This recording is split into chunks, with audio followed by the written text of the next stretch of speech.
الرحمة لأرواح الشهداء الطاهرة، ونتمنى شفاء العاجل للجرحى إن شاء الله.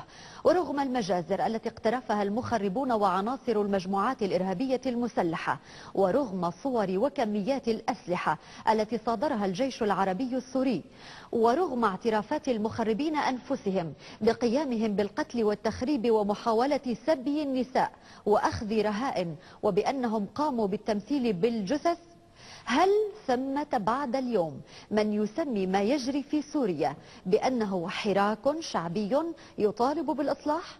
تلفزيون الدنيا سأل الناس عن موقفهم من عمليات القتل والتمثيل بالجثث في سوريا.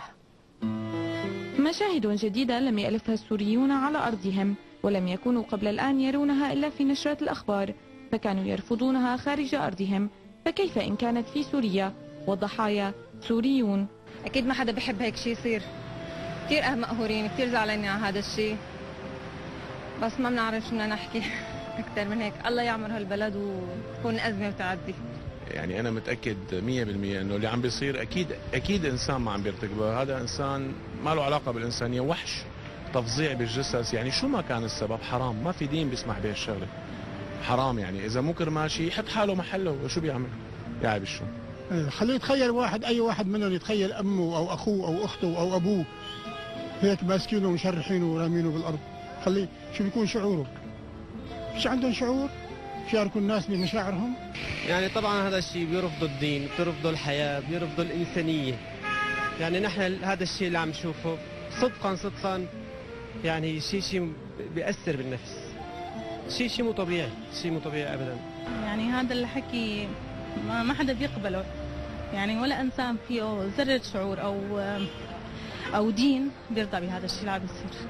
ما يوجع القلب أكثر وأكثر هو أن هذه الدماء وهذا التمثيل بالجثث يكون باسم الدين والإصلاح، والدين والإنسانية كلها منهم براء. هذا الشيء يعني ما بيرضى فيه أي دين ولا أي عقيدة، وهدول اللي عم يعملوا هيك شيء ناس يعني ما عندهم لا رحمة ولا شفقة.